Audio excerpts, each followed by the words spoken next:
The only lesson I got as a hitter was I picked up a book with some quotes in it by Ted Williams. And I knew from just reading the Ted Williams quotes that this is the guy I would kind of like to pattern myself after as a hitter. And I'd like to be able to talk to him about hitting. Hitting a baseball is the hardest single thing to do in sports. I said that a long time ago, and there was a lot of doubt for a while, but nobody doubts that. Nobody doubts that. It's the hardest single thing to do in sports. And if it is, it takes more hours. It takes certainly a lot of gifted ability. It takes opportunity to play and tons and tons and tons of practice. When I was 19 months old, my father took me out in the backyard in Puerto Rico and was throwing me wiffle balls in the backyard, and they were taking Polaroid snapshots of my swing and everything, and Tony Kubek and Joe Garagiola had it on the Game of the Week and asked Ted Williams who that swing was, and he didn't know, and he said, whoever it is, he's got a perfect swing, and it was, as a matter of fact, it was my Polaroid of 19 months old swinging a bat, and that's really when I began to love the game. There is some people gifted with that natural ability to get the bat on the ball. But if they don't get the bat on the ball with the right technique, the right style, they still are not near as effective because they wouldn't have power. In other words, if you don't get hips ahead of hands, you're never going to be able to drive the ball with the authority you ought to drive it. But you get the happy combination of a guy that has God-gifted ability to get a bat on the ball, and he gets hips ahead of hands, and he's got it all going. A lot of things happen. You got a hitter. And I remember listening to Ted Williams and Nellie Fox talk in Fonseca about hitting. And they were trying to tell Nellie Fox how he would be a better hitter if he stood up in the box instead of deep in the box. And, I mean, they talked about things that I didn't even know about. I mean, Ted Williams is talking about the slider breaking 59.5 feet from when it leaves the pitcher's hand and things like that. And I said, boy, if hitting's going to be this tough, I don't know if I'm ever going to be able to do it or not.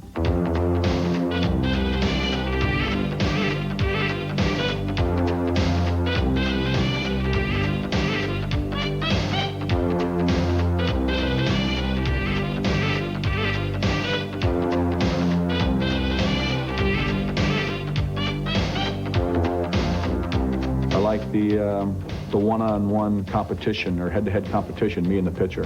That's, I think, what I enjoy the most. It's such a challenge, I think, every at-bat, 4 or 5 at-bats a day, to go up there and say, okay, I got to get at least 1 hit, and hopefully I'll get 4. I really go to the home plate with an attitude that I can be better than you, I will be better than you, and I will beat you. You kind of put it in your mind. It's the way you walk to home plate, the way you stride from the dugout, the way you stalk the pitcher, all those things. I call it inner conceit.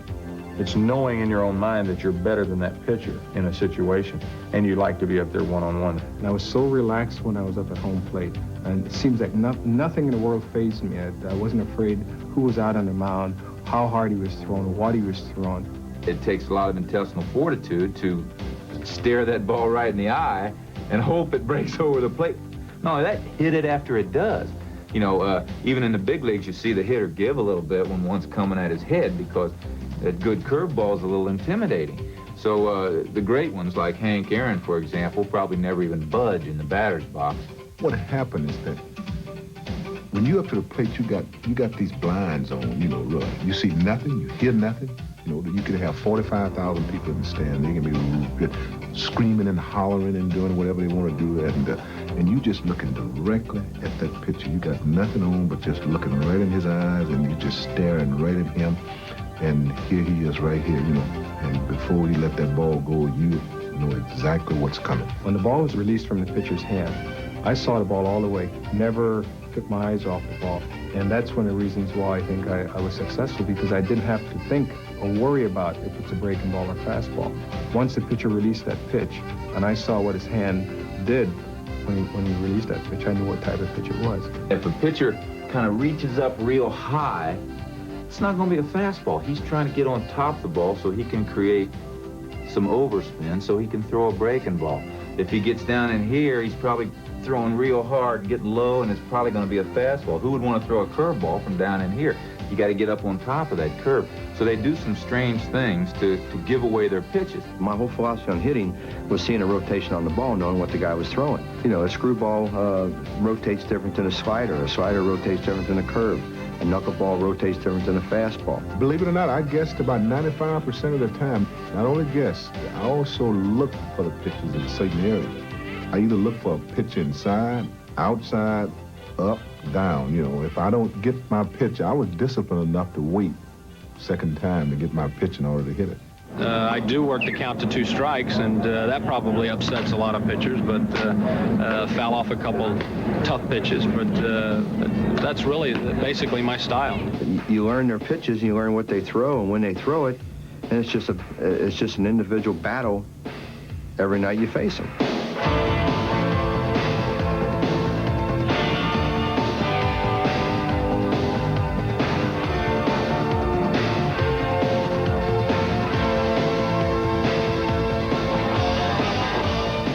It's a great feeling to know that you hit the ball on the fat part of the bat. It's a sensational feeling, you know, when you hit a ball hard. When you hit a ball solid or hit a ball hard, you really can't tell. You just see the reaction of the players or your teammates or the way the ball jumps off your bat.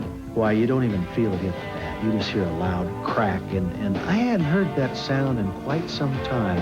You really, a lot of times, don't remember seeing anything. It's like your subconscious mind just takes over, and the next thing you know, you hear that loud crack of the ball hitting the bat, and then you take off running, and then all of a sudden it starts coming back to you a little bit. When you go to home plate, you're trying to execute something, and when you do hit a home run or a solid line drive, you've done what you set out to do. I mean, that's your job. You've done it, and you've done it as perfectly as you possibly can. You have done what you set out to do with great intensity, and then after the ball leaves the bat, and you know it's going to be a home run, you just breathe a sigh of relief, look down at the ground, you know, get your feet correct, and look up in the sky and thank God, and take the tour.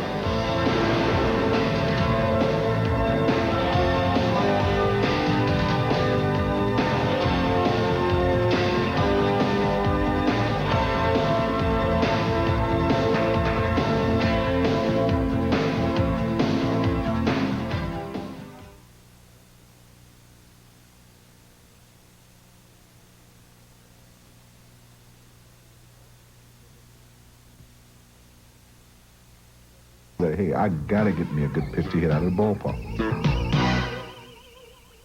Yeah, home runs were my life. I loved home runs. I didn't think there was a better situation to be in, to be able to be up there, bases loaded, and you're just waiting for the pitcher to make a mistake. I've never, since the day I retired, had the same feeling that I did playing baseball. I have not had anything that gave me the same feeling as the competition between hitter and batter, and I probably will never experience that again. Sunday when I woke up, a smile was on my face, thinking later on I might steal another base. Monday's turning Tuesday, what was bound to bend. On Wednesday night we started again. Ain't nothing like a grand slam to make you feel like a real man.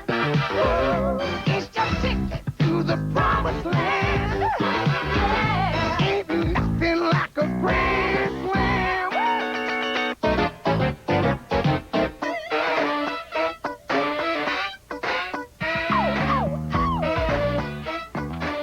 Welcome to Grand Slam, a bases-loaded celebration of baseball and a 40-man who played the game better than anyone else. It is a salute in words and music to a dream game, to childhood fantasies come true. I think the dream of playing baseball starts when you're a kid. I think that's why baseball, to me, has always had this mystical feeling. It's the game your dad teaches you how to play, and it's that thing that you pass on to your kids, whether it be boys or girls. As an American, you know, the national pastime really was, for me, as I was coming along, baseball.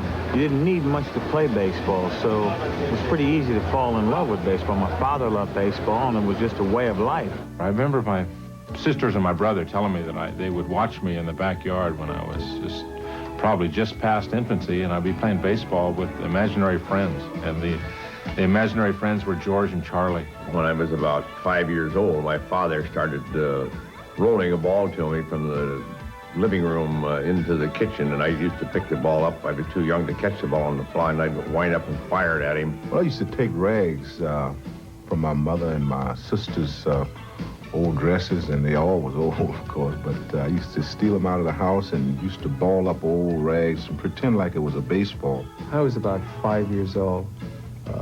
First time I ever picked up a bat and swung it, hit the baseball, and then after that it was broomsticks from there on. A broomstick with a rock or anything, just throw it up and hit it, and I was just a nut about swinging a bat. I probably had a ball and bat in my hand ever since I was big enough to hold one. I can't remember when I didn't have a ball in my hand. I'd throw it against the side of the house, and I'd broken windows and cracked garage doors, but for as long as I can remember, since I got a glove, I've played catch. It was just something that we liked to do. If it was playing in the backyard with wiffle balls or tennis balls or whatever, we would always play baseball. I lived a block and a half from the playgrounds, and I played morning, noon, and night. I was there in the morning before the janitor got there so I could pick up the ball and bat, go out and wait for the kids to play. From Dominican, that's the only sport that we really play everywhere, you know, in the street and the yard, everywhere that we have a empty lot. The kids play baseball.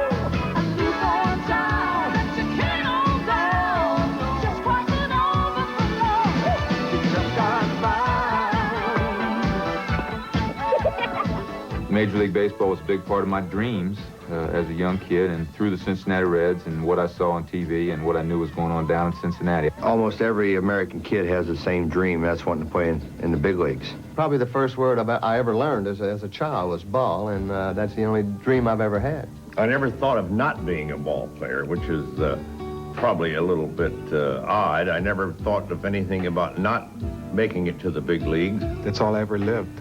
You know, playing baseball, maybe one day being a Major League Baseball player. I never doubted. I was in the second grade, Miss Rosser asked me what we want to be when we grow up, and one guy said insurance, one lawyer, one, and I said Major League Baseball player, and everybody laughed. We used to read about $5,000 contracts for these guys. We said, wow, that's great money. We're going to play professional sports. They'd slap you in the head and say, shut up. Now, what are you really going to do? That's one thing that I wanted to do, was be a big leaguer and have my own baseball card. I used to daydream like I guess all kids do. And I would picture myself being at Ebbets Field, and it was the bottom of the ninth, and we was playing the Yankees in a World Series, and I'd come up with the bases loaded and hit one out. So I used to imagine all those things as a kid.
Grand Slam is sponsored in part by Paramount Pictures and the new comedy Major League, starring Tom Berenger and Charlie Sheen. Opening Friday, April 7th at theaters everywhere. Harry Doyle Musial here, welcoming all of you to another season of Indians baseball. This year, the Cleveland Indians have a multi-talented team. We'd love for you to come to spring training for a shot at this year's club. By the way, who's this chick on top of me? We'd still like to take a look at you at our spring camp. Not sure I can make it by then. They're masters of the sacrifice, the double play, Excuse me. I have a much better body than she does. and the pickoff. What league you been playing in? California Penal. Tom Berenger, Zipper on your skirt stuck. Use your imagination. Charlie Sheen, These things make me look ridiculous. Seeing's the most important thing, son. I don't think it's that important. Corbin Burnson, and Bob Euchre. The first offering, just a bit outside. Major League, rated R, starts Friday, April 7th at theaters everywhere. Some of the kids grow up and still play kids' games, but not many of them as well as Roger Clemens of the Boston Red Sox and Nolan Ryan of the Houston Astros, two of baseball's great pitchers. You're not a little kid anymore, but is there still some little kid in you? I think there's a little kid in everyone that continues to play, and the competing part of it, I think, is the fun part of it. Roger, but before the dream came true for you, did you have heroes? I had quite a few heroes, and strange enough, one of them sitting right next to me is Nolan Ryan. I looked up to him quite a bit. I looked up to Tom Seaver. The first time you saw Nolan pitch, how old were you? I was 8 years old and at the time, and I know he might hate me for saying that, but it's something that I watched. Every time he was on Sports Illustrated cover or inside the magazine, I would take his full-color picture, put it up next to some of my younger pictures that I had, and I'd keep thinking I'm getting closer and closer to that fact. And as I got older into my teens, I looked for that leg drive and that explosion that the power pitchers had, because it's something that people said that you don't throw hard enough yet, and it's something I knew I needed to get to the big leagues. So I worked very hard at that, and I copied a great man. Who was your hero? Well, I think mine changed as I went through stages in my life. When I was Little League age, it was Henry Aaron, Stan Musial, and then when I started pitching and became a fastball pitcher, then I became a Sandy Koufax fan. Everybody has idols. Even the idols have idols. Just any baseball hero, no matter what he did. He could be in the All-Star game, fix his cup. We say, yeah, did you see him do that? Did you see him? Anything, you know, we like to emulate him. So I know what professional athletes mean to young people. Man, when I was growing up, and I used to admire all these players, you know, Jackie Robinson, Roy Campanella, Duke Snyder, Sam Magley. They used to call it the barber. And, you know, that was amazing, you know, the way I used to feel for those players. I followed Stan Musial growing up as a kid. Musial was a great player at that particular time for the Cardinals. Stan the Man Musial facing Tom Brewer of the Red Sox. Musial connects. We follow the ball in flight. Home run for the great St. Louis Star. A record 5th circuit smash in All-Star play. That's where the confidence in me came from, because I would listen to Stan. I'll never forget this All-Star game. My first All-Star game in Milwaukee County Stadium. We tied the score up, went into extra innings, and I never forget Stan Musial said, well, they don't pay me to play extra innings. Walked to the plate in the 13th inning and hit a home run, and that was a game. Stan Musial at bat. And hitting out into the right field bleachers. A home run. Veteran of 12 All-Star Classics, Stan the Man from St. Louis wins the game for the Nationals, 6-5. I followed Pittsburgh Pirates very closely when I was young. I lived near there, and I used to root for Paul Wainer of the Pirates. He was a good hitter. He got a lot of hits. And I also rooted for Carl Hubble. First inning, 2 on base. Ruth faces Hubble. Ball 1. Strike, says the umpire. What, says the Bambino? But Hubble bears down. You're out, Mr. Ruth. Well, I'll be. And up comes Lou Gehrig. 3 strikes and out. Come on, Hubble. Ruth and Gehrig gone. Let's get Jimmy Fox. And there he goes. 3 strikeouts in a row. The greatest pitching triumph of all time. Carl Hubbard was a pitcher and a great pitcher, so I kind of follow these two outstanding ball players when I was young. When I was a young kid growing up in Dayton, Ohio, the Cincinnati Reds were down the road about an hour. Frank Robinson was one of my early boyhood idols. I remember Frank Robinson was the first guy to wear the high stirrups on his socks. Frank Robinson became the first Red Leg player in 42 years to capture the National League slugging championship. Robinson's .595 percentage was the best in all of baseball. Crosley Field was one of the last old-time natural ballparks that hadn't been messed with. My father took me down occasionally, but Crosley Field in Cincinnati is where I learned about Major League Baseball. But I saw Mickey Mantle the first time play on one that was real small, I guess about like this. And I saw him, and he was from Oklahoma, and he was a switch hitter, and he was going to be the next Babe Ruth. It's Mickey Mantle giving Joe Black's delivery the home run treatment. And from then on, he was my idol, and I was so proud he was from Oklahoma. Not yet 21 years old, this slugger from the oil fields of Oklahoma is wrapping up the ball game for the Yankees. Well, I think everybody followed the Mick as a kid, and during my years, I was born in '54, and he was just about, starting out then, and his heyday was when I was just right at that age where I was gawking at baseball. Kids that used to keep scrapbooks of me, whenever they get 17, 18, 19 years old now, they send them to me. And I must have a whole room full of scrapbooks, 75 or 80 scrapbooks. And I wake up early in the mornings, and I go out and I read them. And it's almost like reading about somebody else. Mickey Mantle, young sensation of Casey Stengel's World Championship defenders, changes the complexion of things beautiful for the Brooks with, yes, one of those four baggers. No game is complete without them. Mickey was my childhood. I mean, I talk like him. I walk like him. I had bad knees when I was 8.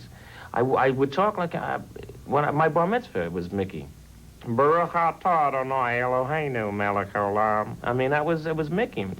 I had a 7 on my robes. I was in junior high school watching or listening on radio to the World Series of 1941. It's the Yankees and the Dodgers, and they had young players on that team by the name of Pee Wee Reese and Pete Reeser. Familiar faces include Joe Bosmick, Pee Wee Reese, and Banlingo Mungo. And these guys were really names that stuck with me. That's when I became a Brooklyn Dodger fan, and little did I know that someday I would be a Brooklyn Dodger and playing on the same team with Pee Wee. Witness now the performance of Duke Snider. He thrives on Yankee pitching, connecting for 2 circuit clouts in the 6th game and 4 in the series. His all-around stick work brings him into the World Series class of Babe Ruth and Lou Gehrig. When I first came up, the guy that I stopped and watched, when we played the Yankees in spring training and Joe DiMaggio stepped into the batting cage, we all stopped and watched. Back in 1936, Joe played his first game of ball as a Yankee. With the late Lou Gehrig at left, he became a Yankee immortal. Not only a tremendous center fielder, he was one of baseball's greatest hitters. In 1941, he set a major league record by hitting safely in 56 consecutive games. Stan Musial was the same way. Ted Williams was the same way.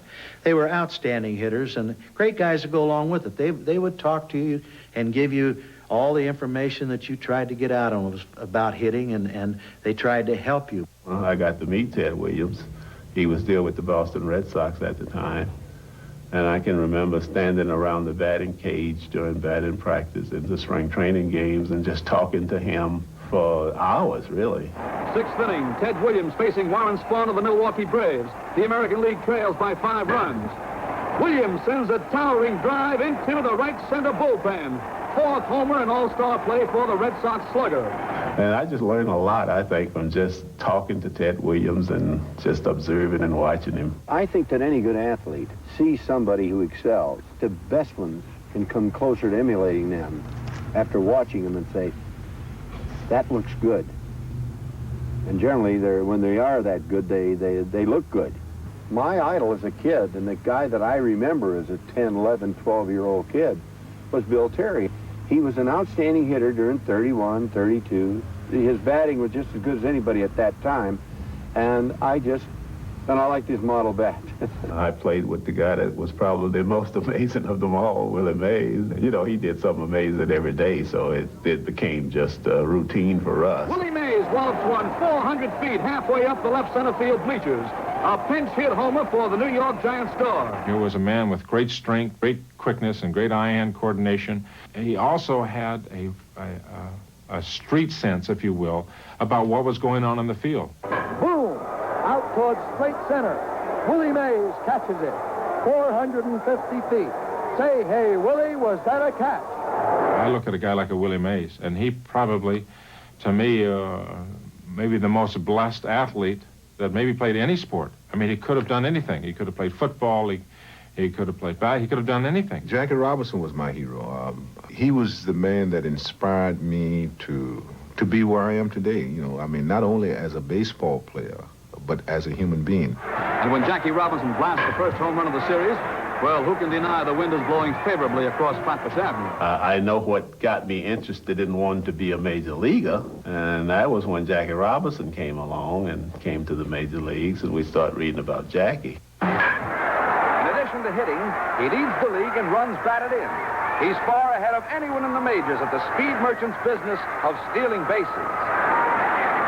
We always used to try and do the same things that Jackie did, you know, try and steal bases and try and steal home and just try and play the way that Jackie Robinson played.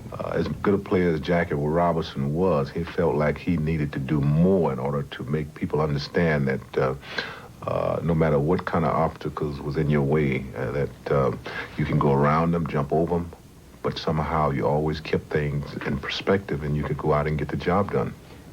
If you're going to ask me who's the greatest baseball player ever to play the game of baseball, I'm going to tell you Babe Ruth. Perhaps the best loved of all in American sports, Babe Ruth. The happy-go-lucky home run-hitting Bambino had a lot of nicknames and millions of friends who thrilled to his mincing run around the bases. A Super Bowl player with the magic touch of a showman. Every baseball player should thank God for Babe Ruth. Babe Ruth, because of his presence in different towns, saved franchise after franchise because of the attendance for that weekend he was in town. And because of him saving franchises, it enabled baseball to continue.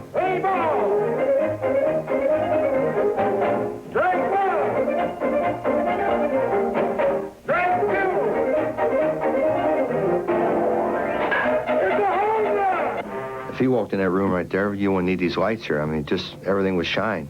I mean, that's the type of guy he was. I wish I could have seen Babe Ruth play. I feel that's the only way I feel cheated in my baseball career, that I didn't get to see Babe Ruth play. September 30th. Thousands come hoping to see Ruth hit the 60th home run that will break his record. Zachary gets ready.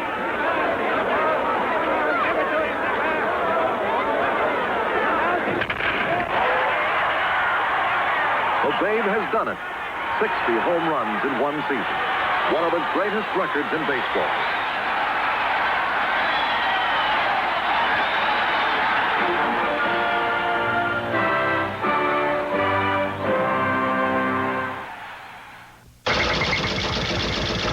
Turn this. I like to have a hands-on approach. I like to run things and be the social director, if you would. And I think pitching provided me the opportunity to be in baseball, something that I'd loved all along, but to pretty much have a hands-on deal where I ran the show. Pitching is definitely an art. You don't find a guy that is not good at what he's doing. You don't find a guy who's so a good pitcher.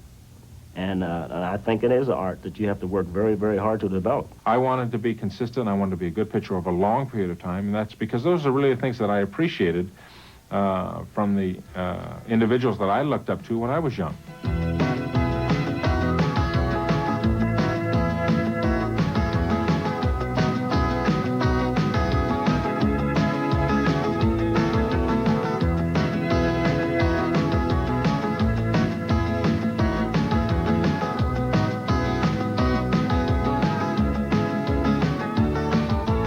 I saw right away that I wasn't going to throw as hard as Wallace Arnold and Gary Goodwin, and those are some of the kids I grew up with who threw. I mean, could throw it right through the side of the house. I wasn't gifted with that, but I had an aptitude for the curveball, and the delivery that I had was so simple that I could always throw strikes. And I think not being a phenomenal athlete, not being the strong kid on the block when I was young was very beneficial to me by the time I got to the big leagues, because I really had to begin to learn to pitch when I was 14, 15 years old. I mean, I could not throw the ball by people. I could throw the ball by a lot of hitters, not all of them. And I also had a good curveball since I was 8 years old. And a lot of the hitters all knew I had a good curve, but the general public always knew me for just a fastball pitcher. How do you think Bob Feller and his associates are going to do there? He's got to be big. But he's got to be big. Of course, we're in that tough league, you know. You wouldn't understand about that. What's tough about your league? That's where the boys throw overhand. I didn't know. I never knew. Hitting a 95-mile-an-hour fastball is hard to hit if it's in a good location. If you throw it right over the middle of the plate, they might miss the first one. The next two, they're going to kill. They might not get a base hit, but they're going to make contact. So the most important thing is not just the 95-mile-an-hour fastball, but the location of the 95-mile-an-hour fastball. When you throw a baseball, there's only three things that can happen to it: velocity, movement, and location. And if you're 3 for 3, you're almost unbeatable. If you're 2 for 3, you're in great shape. If you're 1 for 3, you're going to get killed. Everything has to be so precision. I've tried to teach some of the young pitchers and make them realize that if I want to take a strike and I want to go up and in, up and away, down and in, down and away, and right down the middle, that's 5 different release points that I have to use.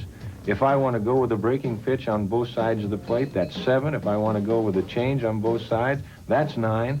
And if I want to go with a slider both ways, that's 11. People don't realize what a precision machine that a pitcher has to be to stay in constant good sync throughout the course of the year.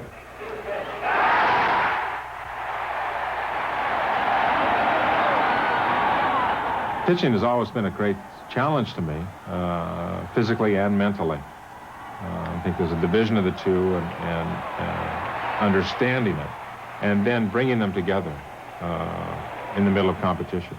There's a physical preparation that you always go through to get ready for your pitching, and then there's the mental preparation that you always go through, looking at box scores, seeing who's driving in runs, who's hot, who's cold, etc., who gives you trouble, what happened the last time you faced this team. I think that I have a plan, and I go out there to plug my plan into a ball game. And a part of that plan is preparation. I want to know everything I can about every hitter I'm going to face. And hitters don't really change that much as far as being an inside hitter or a high ball hitter or a low ball hitter. They're pretty much that way when they get to the major leagues, and they remain that way until it's finished. There are some guys you can throw the same pitch over and over and over, and they'll hit it in the same place. Other hitters adjust. What that requires is for me to take the information that I have and try to anticipate when he's going to adjust. Now, there are certain ways to get guys out. You don't pitch them that way. You wait until there's an instance where he could hurt you, and then you go to that. If a guy is a high fastball hitter and he can't hit the ball low and away, I don't start him out by throwing him low and away. I might start off throwing him up and in because he's a high ball hitter. And then when I want to strike him out, then I go to that spot. But if you start pitching the guy the way you want to get him out, sooner or later he's going to hurt you. I think I developed one of my theories of pitching that I had was that take somebody in that lineup over there. And it goes back, was a Casey Stengel theory that he had about Ted Williams. And I think I adopted that. Take somebody in that lineup over there who's the most difficult individual for you to get out, and eliminate him in the last 3 innings. Don't let that individual beat you in the last 3 innings. And I kind of expanded that. I would say, okay, don't let Willie McCovey beat you in the last 3 innings, but also don't let Willie McCovey hit a 3-run home run off you, too, even if you have to walk him. You know, if I get somebody else where your chances, your odds of getting out of an inning are greater. You try and stay away from getting hurt by those big guys and keeping the little guys off base when those big guys are coming up, because they're getting paid to drive in all those runs.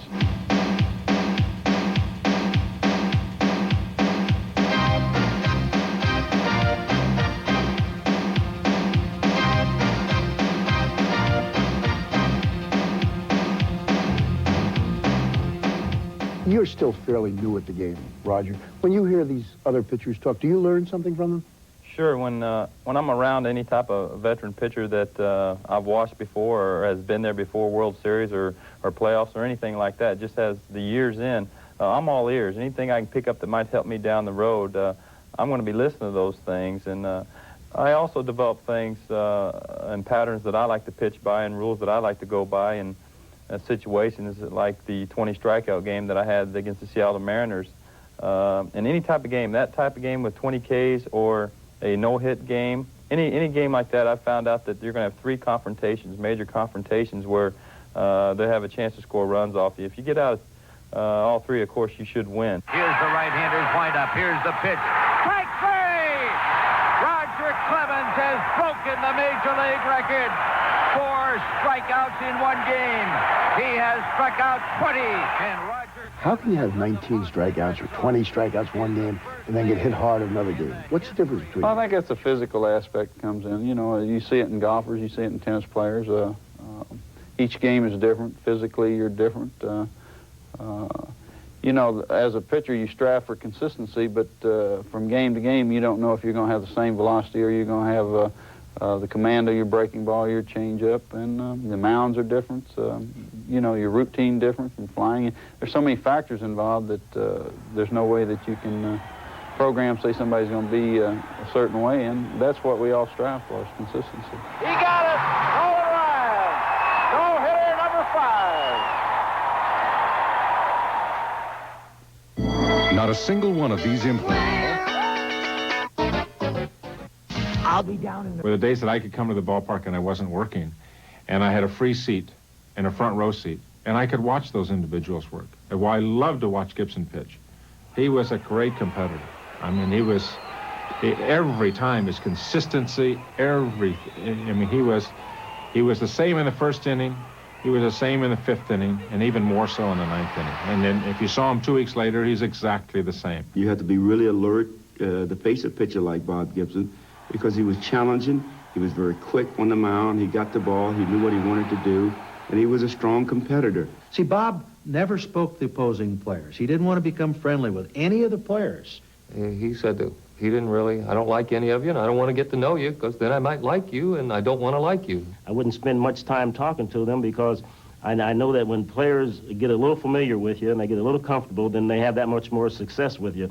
And so I just would stay away from them, and I guess in my own way, it was a way of intimidating. When we were playing, pitchers had a 6th pitch, or what you might call a 5th pitch, which was a brushback pitch, and he was an artist at it.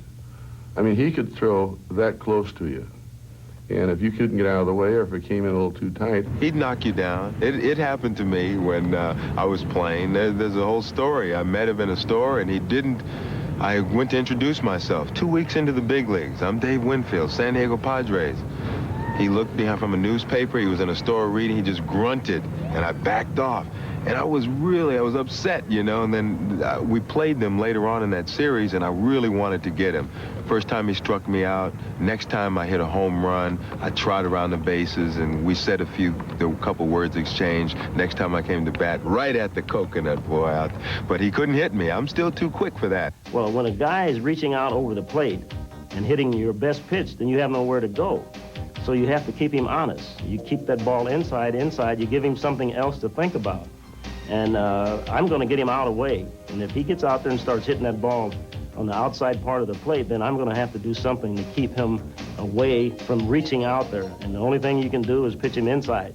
If it happens to hit him, then that's his fault. He's supposed to look out for that. Look out.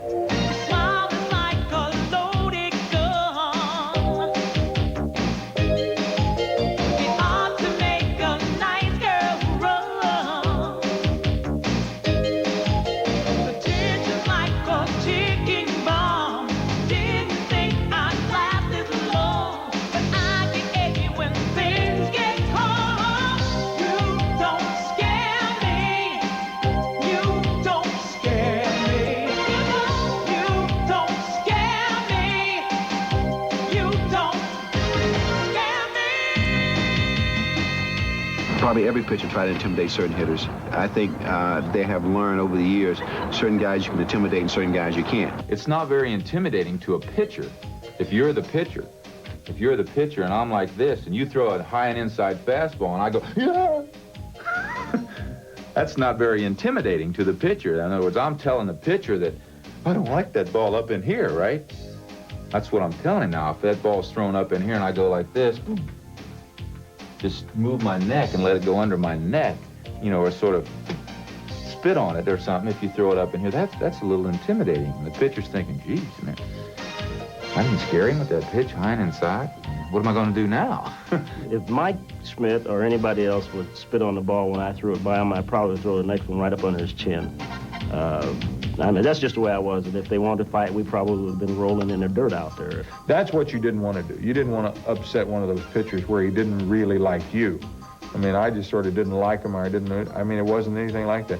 I just didn't want them mad at me. I played the game the way it was supposed to be played. I felt if they went after me, it was for something reason. Somebody else, you know, was mad at me for stealing a girlfriend or something like that. It couldn't have been for doing anything I did at the park. Well, I don't think I got thrown at as much because I don't think they really knew what I might do, whether I might come out there or not. So I never did reveal what I would do, as opposed to Mays. You know, they knew they could knock Mays down, and all he was going to do is just jump right up and get back in the batter's box. I didn't try and intimidate anybody, and I didn't let anybody intimidate me. That I never, if a guy stuck one right in my ribs, I never flinched. I just took it and didn't even act like he hit me. And I always had a motto that if anyone got hit or anybody went down, why, 2 of the opposition would go down. And if 2 of mine went down, that meant 4 of theirs would go down. So it really didn't take a Rhodes Scholar to figure out where it could lead to and when do you want to stop it. That's all.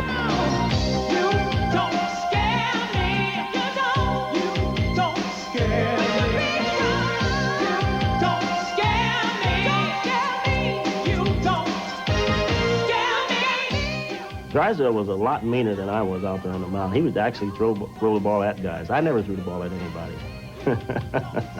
He don't believe that.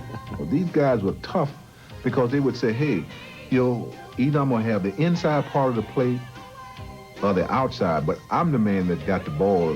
You guess where I'm going to throw it at. And I didn't mind it. That didn't bother me. But both those guys were really tough, but Drysdale was really, really mean. I never hit anybody in the head. I hit a lot of people, but never anybody in the head. But you would move them off of the plate, but they would guess with me a lot. I'd pitch in and I'd pitch out, and if they're looking out and I'm thinking in, you're hit. He was intimidating himself, just being out there on the mound. Here you're talking about a guy 6'6" or 6'7", very tall and lean and big, and threw sidearm, and when he released the ball, looked like he was standing right on top of you, Here it is, right in your face, So, yeah, that was intimidating enough, just to see him out there. And yet he threw the ball very hard, 93, 94 miles an hour, and everything down here on your knees, right here. And every now and then when he wanted to come up, he came up with a purpose, to let you know that to get back off the plate. We just, we tried to win, and you try and win at all costs. We've had more than our share of ups and downs from the beginning. But sweet lady love has finally come around, and now we're winning. We're winning. I'm often asked, is pitching fun? Winning was fun. Just the act of winning. I mean, the joy, once the game is over and you win, that's fun. There's elation and joy and happiness and laughing and giggling and whatever when you win, because that's a moment of joy. I mean, when I won my 300th game, that's probably as happy as I've ever been in the big leagues. But the appreciation of winning and pitching well is much deeper and much more self-satisfying than purely winning. And I think that my way of doing things in winning 14, 15, and 16 ball games every year, I think I needed 300 wins for the stamp of a good housekeeping stamp of approval on a career. I think if I'd won 299, I would have been just another guy who just made a bunch of starts and won a few ball games. But I think 300 was the win that all of a sudden, wait a minute, he did that? And I think that was very important to me. The dreams and being a ball player were important at the beginning, but I have no illusions of being the most glamorous player that ever played or the best liked or the most spectacular. But hopefully, at the end, when you look back, as I'm starting to do now, darn, I turned out a pretty good product for a number of years, and that's all I've ever wanted.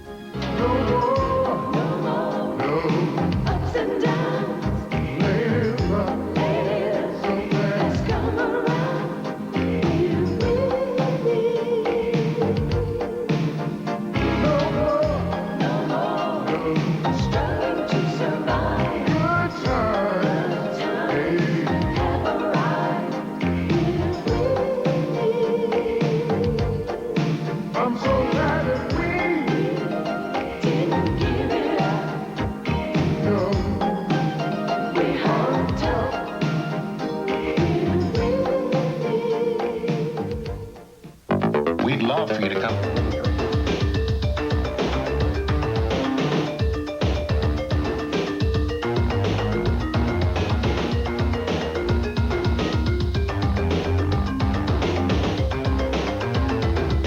That is poetry with a glove, pure ballet.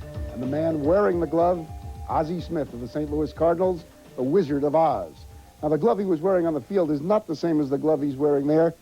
That one's an old one. This is an older one. We are in a baseball museum, perhaps the greatest in the world outside of Cooperstown, or maybe even including Cooperstown. This is the home of Barry Halper, who owns a small piece of the New York Yankees and a large piece of baseball history. This is Barry's memorabilia, and we're surrounded here by defensive memorabilia. A golden glove that belonged to Maury Wills, and how do you like that? Cy Young's glove. I tell you, Dick, here's a glove that is more fitted for boxing than it is baseball, and for a guy to even put this on his hand and be able to say that this is a baseball glove, I think is quite an achievement, and he won 511 games with this. Must have been terrific on defense. Oh, great. I'll tell you, I bet that Ozzie Smith could perform magic even with that glove. Because when he does it, when the right people do it, defense is magic. Defense is always something that's like second. I mean, no matter what sport you participate in, everybody, I mean, they think about offense, offense, and offense, and no one really pays too much attention to defense.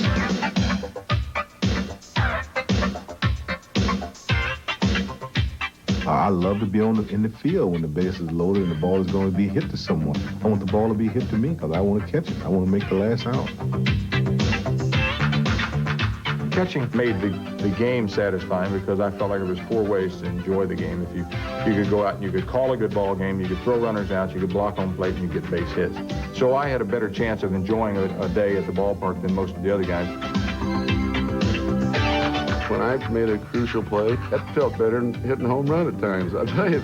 I love to field ground balls. I mean, I like to go out and take ground balls. That's what a lot of people came to the ballpark to see, is if Brooks Robinson make a spectacular play. I think the thing that separates the average infielders from the great infielders is a sense of timing, and that sense of timing is a God-given ability more so than saying, okay, you've got to do this, you practice, you can do it. I mean, there's a lot of things you can do to improve yourself as far as being a good fielder, but I think that little instinct that makes guys like Clete Boyer, Craig Nettles, or Mike Smith, they have that little instinct to be underway before the other guy. And really the criteria of being a great fielder is, well, how many balls do you get to, or do you get the great jump and things of that nature? Brooks Robinson, oh, geez, as a third baseman, he's the model player at my position. He's the player that'll keep me from ever being mentioned as the all-time great third baseman. Brooks Robinson is, without question. I think that Mike Smith is probably the greatest all-around third baseman in the history of the game. I think that he will go down with that recognition. George Brett is certainly going to be a Hall of Famer. He is a great offensive player. He's much better defensively than he thinks he is. I do think that it's a fine line, and I honestly believe if you saw Clete Boyer, if you saw Craig Nettles, if you saw Mike Smith play 162 games day in and day out, you would say, well, you know, no one could be any better.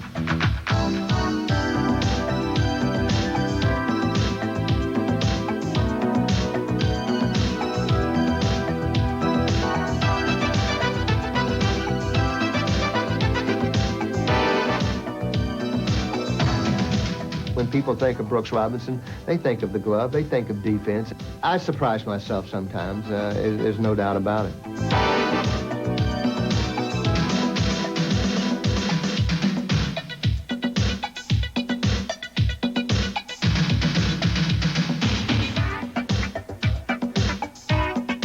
Brooks was amazing. Did he surprise you too? Well, you know, I was saying, Dick, that I didn't have the opportunity of seeing him play very much. I just had the luxury of looking at old films and so forth. And, you know, looking at Brooks Robinson, I think that it reminds me a lot of me, so much instinct. People ask me in many cases how I did a certain thing, and I really can't tell them. Honestly, I can't tell them. I just did it. It was one of those things that, one of the abilities I was born with, and I just go out there and let it happen.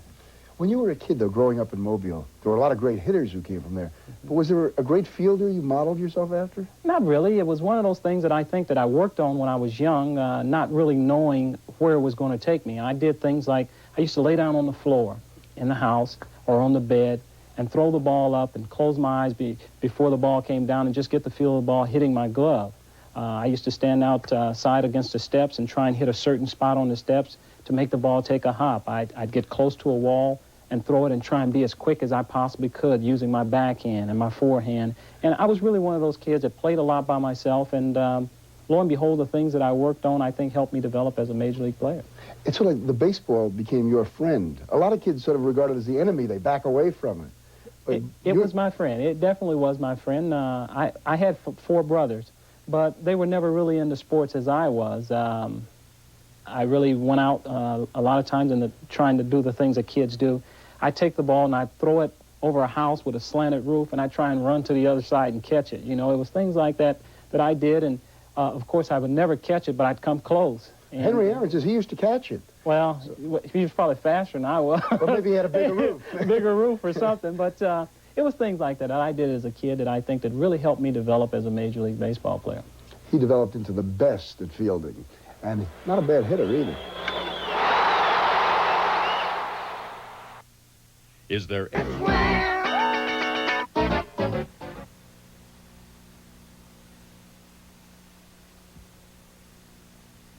Said that a long time ago, and there was a lot of doubt for a while, but nobody doubts that. Nobody doubts that. It's the hardest single thing to do in sports.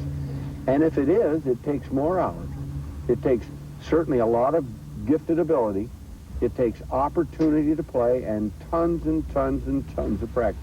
When I was 19 months old, my father took me out in the backyard in Puerto Rico and was throwing me wiffle balls in the backyard, and they were taking Polaroid snapshots of my swing and everything, and Tony Kubek and Joe Garagiola had it on the Game of the Week and asked Ted Williams who that swing was, and he didn't know, and he said, whoever it is, he's got a perfect swing, and it was, as a matter of fact, it was my Polaroid of 19 months old swinging a bat, and that's really when I began to love the game. There is some people gifted with that natural ability to get the bat on the ball. But if they don't get the bat on the ball with the right technique, the right style, they still are not near as effective because they wouldn't have power. In other words, if you don't get hips ahead of hands, you're never going to be able to drive the ball with the authority you ought to drive it. But you get the happy combination of a guy that has God-gifted ability to get a bat on the ball, and he gets hips ahead of hands, and he's got it all going. A lot of things happen if you got a hitter. And I remember listening to Ted Williams and Nellie Fox talk and finding averages. Is it tougher to face them than the power hitters? Well, I think they are because they put the ball in play. I'd rather be in a crucial situation and face a free swinging hitter like a Reggie Jackson or a Willie Mays, because they're going to try to hit you out of the ballpark, where you take a contact hitter, say as a Pete Rose, they're going to get the bat on the ball, and there's a chance they're going to put it in play, and that you can't make a play on them, and it could make a difference in the ball game. Pete Rose has made the difference in a lot of ball games. You can walk into a lot of ballparks, but to walk in a ballpark and be in a big league uniform, that's the beautiful thing about being a baseball player. I frankly think that every player should love playing baseball. I mean, it beats working, believe me.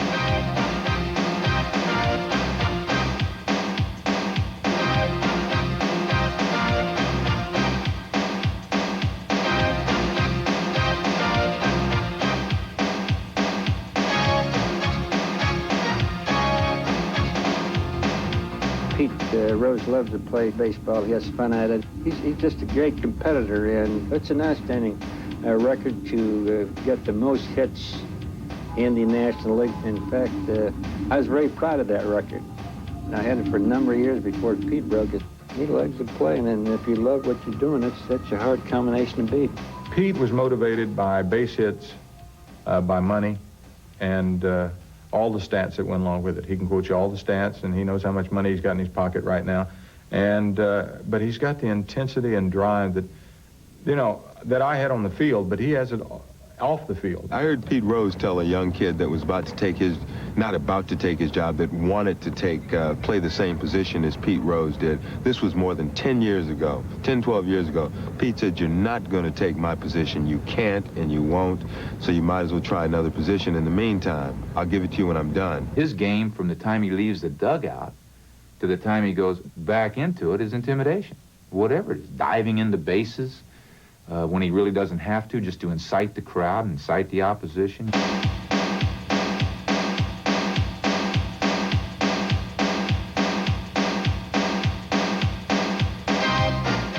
You can always pick up the ball if you slide head first. I mean, if you slide like this, you're looking up at the sky. How many times have you seen a guy go into second, he's laying on his back like that and the ball's in center field. But if you slide like this, you don't close your eyes.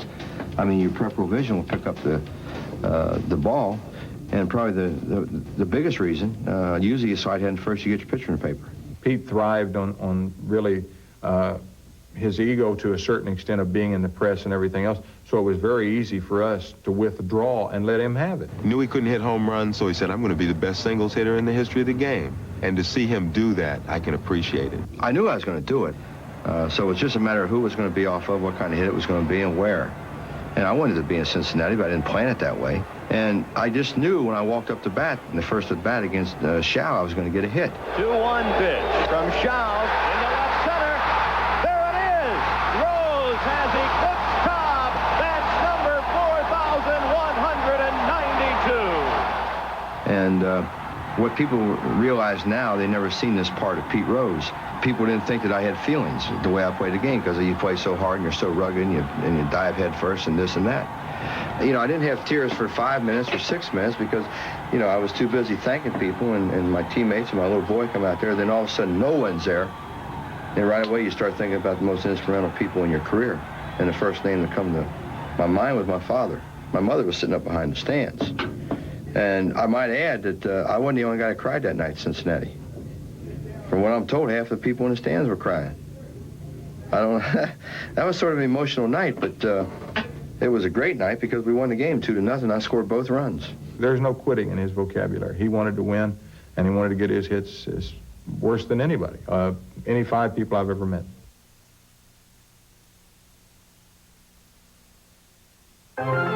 Did he have a lot of natural talent to go along with that determination? Well, I think Pete made the best of the talent that he had, and he had limited talent. He wasn't fast. He wasn't big. He wasn't exceptionally strong. But he learned the game, he knew the game, and he knew what he had to do to be successful in it. And the tough part of pitching to Pete Rose was that you could make your pitch on him, and he would get enough of the ball just to foul it off, and he would keep pestering you until you finally either gave in to him or you made a mistake and he got a pitch that he could hit. What would Pete Rose have done if they had given him a body like Henry Aaron's? I tell you what, if Pete Rose would have had power with his ability to spray the ball, then it would have been really tough. And it was tough enough as it was. Henry Aaron was pretty good, too, at combining getting base hits and getting home runs. I think I taught myself how to play. It wasn't that many kids around thinking about baseball at the time. And I just did things I imagined, like I would draw a line, 3 or 4 lines, and throw a top up in the air and pretend like I would hit it. And if I hit it over the first line, it would be a single, the second line, double, the third line, triple, and the last line would be a home run. Henry's 45 home runs, second best in the National League, were a career high. Even the fans have to hustle to salvage this souvenir.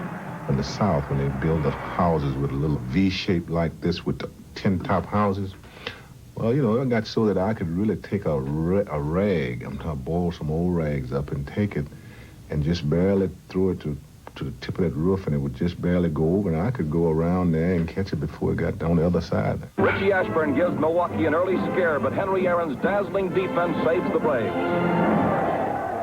All of these things I created myself as a kid growing up in Mobile, and I enjoyed it.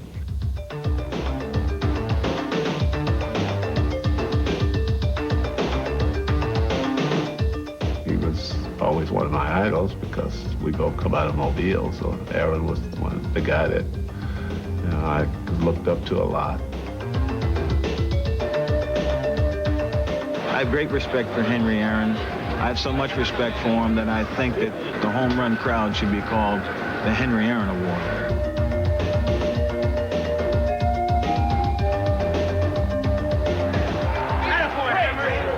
Never thought about playing baseball as a living until Jackie Robinson, of course, broke into baseball and gave every black kid in the South and across this country really hope that that if they were good enough that they could play professional baseball. I never thought about it. My mother, in fact, discouraged me from playing baseball. She wanted me to go to college, for me to get an education and come back home and be either a school teacher, whatever else was available for blacks at that time. When I first started playing baseball, 9, 10, 13 home runs was as much as I could hit, you know, because I was skinny and scrawny.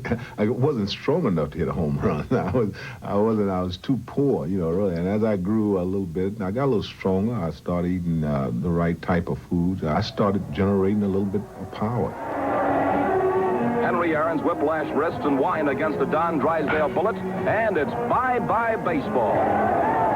And I think it was about 10 years into my career, that's just 7, 8 years into my career. And then gradually I started feeling a lot of confidence.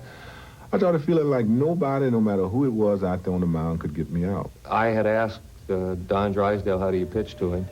And Don Drysdale said, well, you buzz him up in here, and you throw sliders out here, and you buzz him up in here and throw sliders out here. And I tried to interrupt. He said, wait a minute. Then once you get him looking out there for the slider, you bust him back in here. And I said, but Don, I don't throw a slider. He said, go take your uniform off. You can't face Aaron. He looked relaxed, but you could tell at the plate he was very intense and wanted to do well, and obviously did very well. And I know no matter what happened to Henry Aaron today, tomorrow, whatever time, I'm going to always be labeled as the man that broke Babe Ruth's record and hit more home runs than anybody in baseball. Here's the pitch by Downing. Swinging. There's a drive into left center field. That ball is going to be out of here. It's gone. It's 7:15. There's a new home run champion of all time. A lot of people say, Hank, when you hit the home run, you're going to run backwards. You know, and I couldn't do that. I had to be myself. I did the same thing when I hit 715 as I did when I hit number 1. You know, I made sure that I touched every base. And then when I got to home plate, I made sure I put my foot on the home plate because the umpires were watching me. You know, they were looking. And if I had missed that, can you imagine hitting 715? They said, you got to do it again. And I said, boy, it wouldn't have been no way that I could have done it again. Believe it or not, I never thought of myself as a home run hitter. I always thought of myself as being a complete player. And I'm not taking away the fact that I hit more home runs than anybody else, but I always felt like I could do other things. I played baseball because I loved it. I played baseball because financially it was going to be very rewarding to me. And I played it because it was a lot of fun.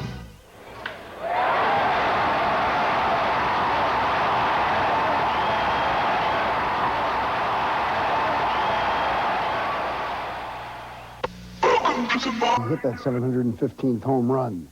This is one of Henry Aaron's bats, and Ozzie Smith is one of the many ball players to come out of Mobile, Alabama. Was Henry a hero of yours when you were a kid? Well, not really. I think I was too young at that age to really know about baseball. Boy, that'll hurt him. Yeah, but I did move from there when I was 6 years old, and most of my growing up was done in Los Angeles.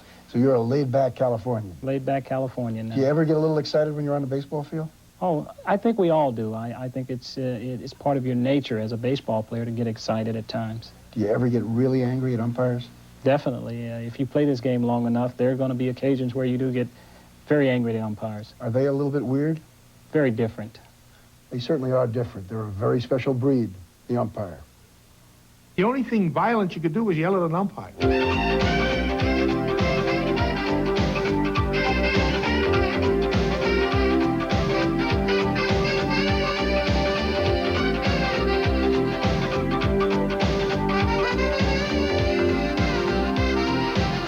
That's why you want to be an umpire.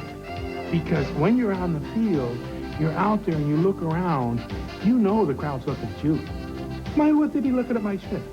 I mean, so the guy's the greatest hitter that ever lived. So he hits home runs every game. They're not watching him, they're watching you. Remember, you got the power. All you have to say is, Mike, you're gone, and Mike's got to go.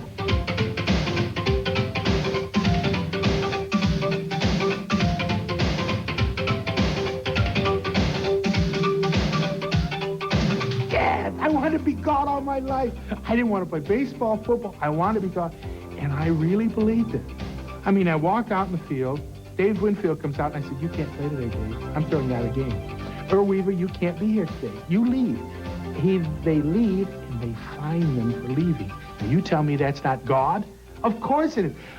That's the trouble with Earl and myself. We got into so much trouble because I really believed I was God, and he knows he is. See, so now the two of us never got along. That was the big problem there. I'll tell you, managing is a lot different than playing. Playing is fun. Managing is nerve-wracking.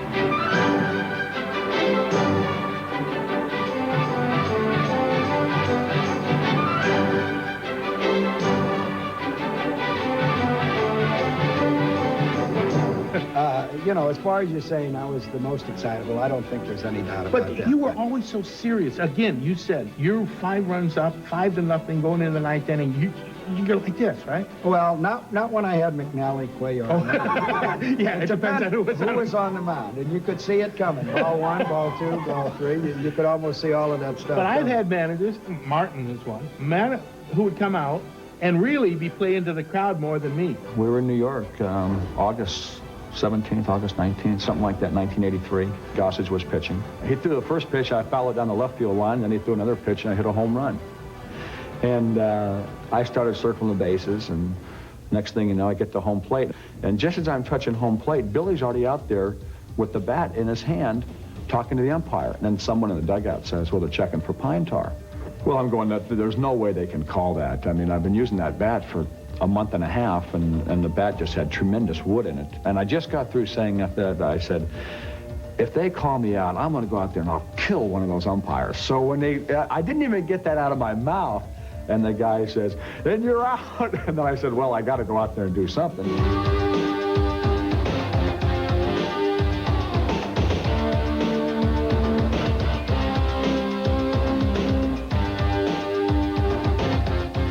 See, there's philosophies on baseball. One of them is that don't become too complacent out there.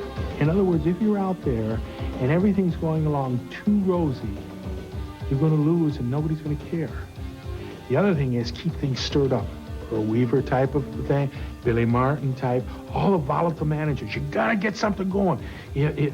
Something's got to happen bad, or else you won't win. I believe that you've got to have the desire and the enthusiasm as a manager to be able to step on toes, to be able to hurt feelings. In fact, you know you're going to hurt feelings. Every time you got 25 people on a ball club and only put 9 of them in, 16 of them are going to be hurt. You know, I realize that all this job is handling people as individuals, which they are, and trying to get them to understand what they can do and what they can't do, and go do the can-dos a lot more than the can't-dos. Get yourself a guy that understands pitching and a guy that understands how to play the infield.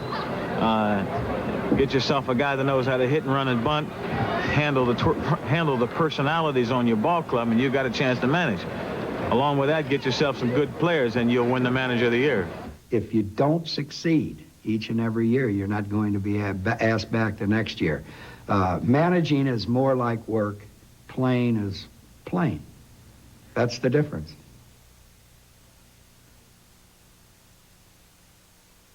Called Hollywood Stars Night. They've done it for 30 years now, and I play every year. The game starts at 6, I'm there at 2. I wear my 2 pairs of socks. I bring my own ankle socks. They just don't know what to do there. I have my own belt, my cup, everything. It's my day to be a pro. It's my day to chew and spit and grab myself. I mean, it's okay. I walk out there, I'm Louis Aparicio. He was my favorite shortstop. I walk like Louis. I do everything like Louis. I speak pidgin Spanish. I do all of those things. I get out to shortstop and I think about the Yankees in the '63 World Series there and look out and how far Mickey hit that ball off Koufax. I mean, so when I'm out there, there's no you look marvelous, there's no lights and stuff. I'm a ball player. That one day of the year, it's my Christmas. It's my favorite day of the year. Billy Crystal really does love baseball. And if you think Billy Crystal is funny, you ought to hear Bob Gibson. Even better, if you really want to laugh, you ought to face Bob Gibson in a fantasy camp game. When I go to the fantasy camps, I flat out try to intimidate them. And these guys are fantasizing being Major League ball players and facing me and a lot of other pitchers that are ex-Major League pitchers. And so I really try to leave the impression that I can still pitch the way I did 10 years ago. And they're not quite sure that I can't. And when they step up there, most of them are afraid, and that's what I try to do, make them just put a little bit of fear in them.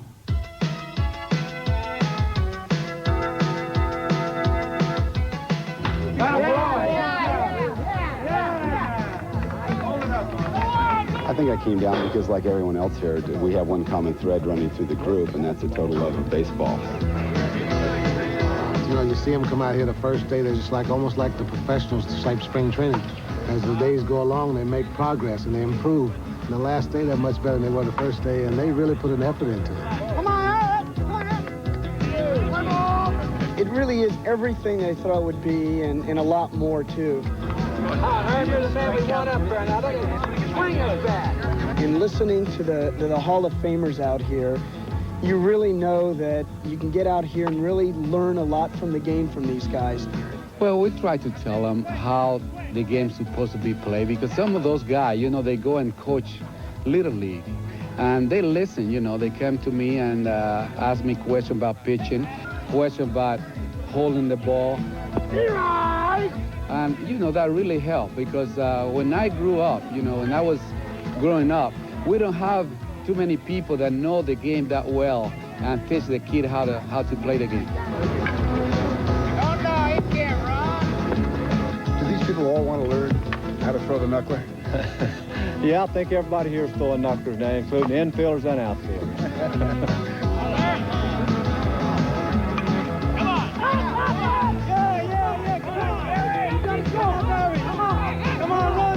It's a lot of fun to hit ground balls and field them and hit and all of that.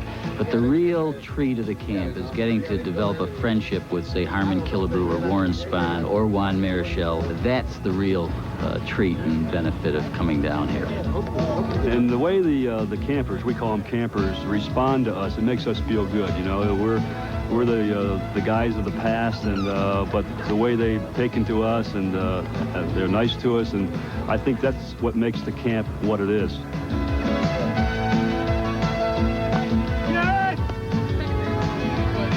God almighty, that was the worst looking play I've ever seen. Well, here I'm tagging some balls. For the first time in my life, I'm tagging balls I never tagged when I was 22. And that's a thrill. Most of these guys will be great base fielders when they leave here? Yeah, in their minds.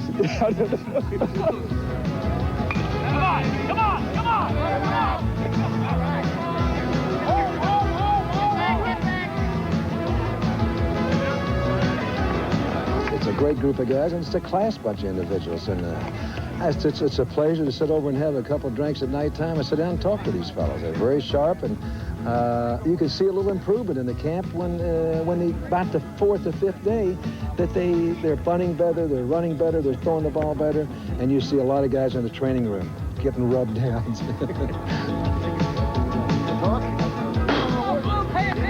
We have a good time, Dick. It's amazing the camaraderie that we do have. I think baseball players in particular are proud of their profession. You play it every day, and you play it for 18 years like I did. Well, it's fun to mix and talk about it.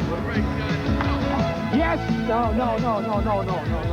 If you had a fantasy camp that you could go to, what kind of a fantasy camp would you go to? I would want to bat right-handed. I would want no injuries involved. I want someone to be out on the mound like a pitching machine.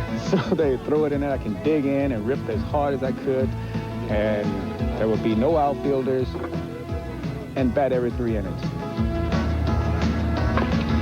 These guys that play in these fantasy camps really have a great time. I've never seen a group of guys that enjoyed baseball, love baseball as much as the fellows that participate in the fantasy camp. I realized early on that I didn't quite have the tools to be a professional ball player, so I kept it in my dreams, and it's come alive this week.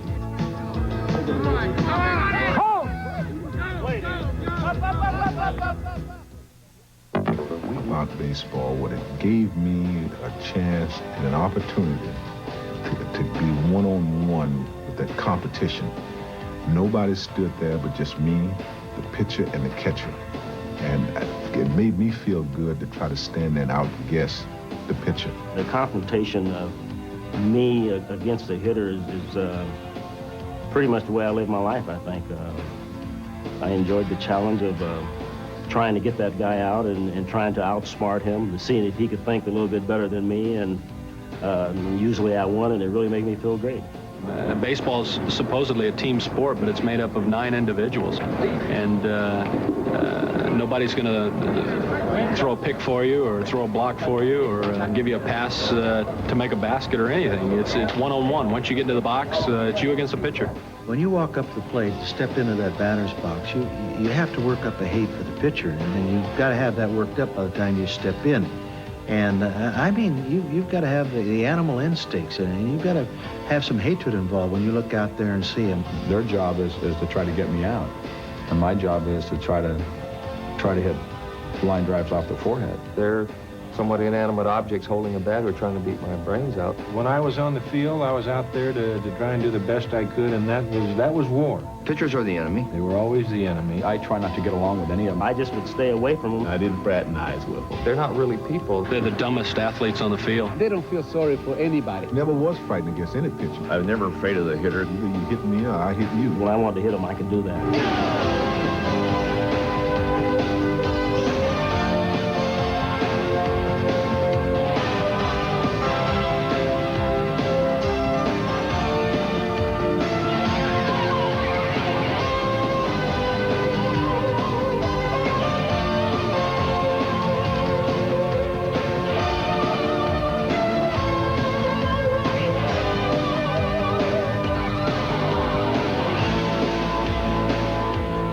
When I faced a guy like Willie Mays or Willie Moscovitz or Hank Aaron, the guys who were the best ball players available, and to get them out gave me an extreme good feeling. And I think I would rather have gotten a guy like that out than some little punch and Judy that ticks the ball over the infield. You know, you just don't have the challenge there. Whenever there's a challenge, you got up for it. And I enjoyed the challenge of facing the better pitchers. The better pitchers always had good control. They was always around the plate. They pitched fast. All of that I lacked. I like to face Seaver. I like to face those guys. I wasn't the most successful hitter against them, but at the same time, it was the challenge that goes up there one-on-one a lot of times. And it was a great confrontation for me. Players in general, when they face a top-notch pitcher, it seems as though the adrenaline gets pumping a little bit more.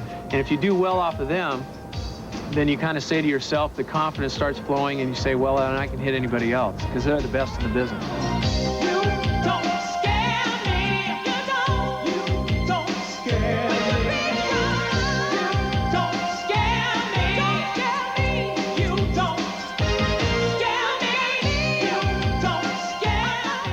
Baseball is a one-on-one situation, you know, and it gives you an opportunity to go out there and do the best you can against the best. Nolan, you're not like Pete Rose. You don't growl. You're not like Drysdale or Gibson glaring at the batters. But inside, obviously, you're a competitor. What goes on inside? Well, when I go out to pitch, I feel like I'm a completely different personality than I am the rest of the day or my life. And I find that I become very aggressive, and I found the only way for me to be successful is to be aggressive. And as Duke said, you have to have some hate in you. And that's my approach towards hitters during the game. And I think I have somewhat the same attitude as Gibson does when he pitched, but I probably don't show it, say like he did. You probably show it a little more, Roger, because you're a big guy and you can intimidate. Do you try to stare down those batters? Not really stare people down. When you go out, you know, basically you let your pitches do the talking for you. And being a power pitcher, that can set the stage right away. And again, you have to set the stage from the get-go. And I'd say in the 80s and the last few years, pitching inside's been kind of going to the wayside a little bit. And when you come inside as a pitcher now, the hitters really take it as a big threat. But again, I stay away from the head area when I come inside. When I come in, it's for a purpose. And you know, they can't cover both sides of the plate. And basically, you definitely got to have that hate, little hatred. And and you are a different pitcher that day, no matter what's going on in the world or around you or family-wise. When you go out there to pitch on that 5th day, you have to be ready. A little bit of an animal? You're a little bit angry at certain things. Roger Clemens is part of baseball's future. Nolan Ryan, part of baseball's past. And one of the most appealing things about baseball is that the past, the future, and the present all blend so beautifully. That's what makes it a dream game, a grand slam of a game. Ain't nothing like a grand slam to make you feel like a real man. It's the ticket to the promised land. Ain't nothing like a grand slam. I love baseball. It's my life, my love, and I just wish that everybody could have an opportunity to play it. It's just a great life. I just feel so great, I just don't know what to do. It gets in your blood. The game of baseball becomes infectious, and the more you play it, the more you love it. Every spring I get antsy, even at the age of 60, which I am now. February and March come around, I get antsy. I want to go down and start playing again. Oh, the baseball, that was like playtime to me. I loved it. I would have played for nothing, you know. I mean, I just loved to play baseball. I just never wanted to work for a living, and it turned out pretty well that way. You got to be young and enjoy the game, have fun, and that's what it's all about.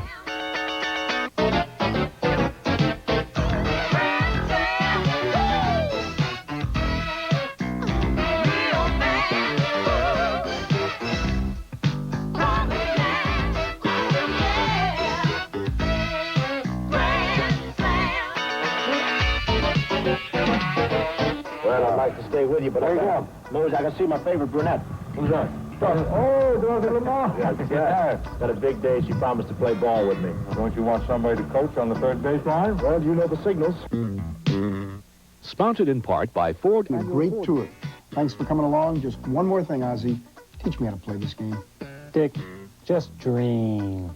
Just dream.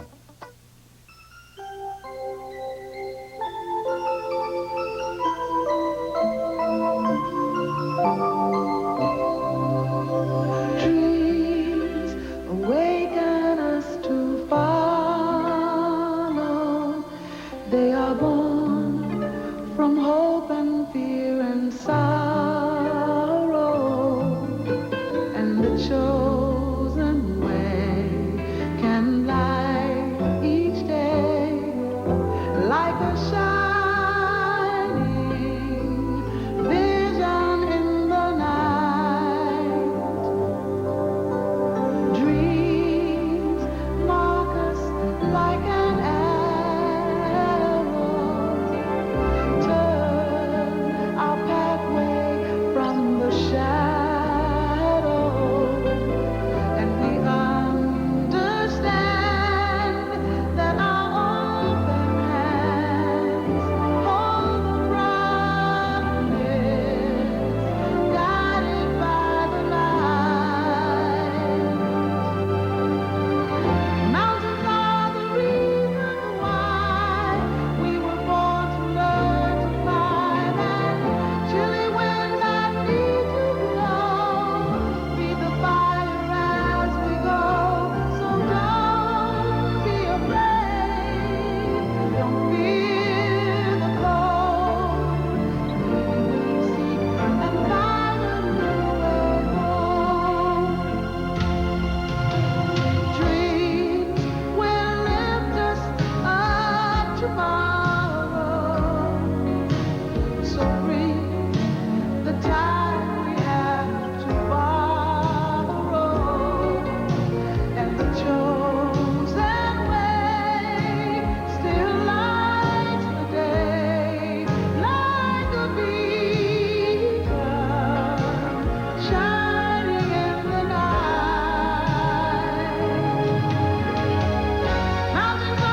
than our share of ups and downs from the beginning.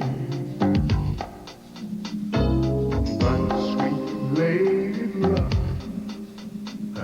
has finally come around, and now we're winning.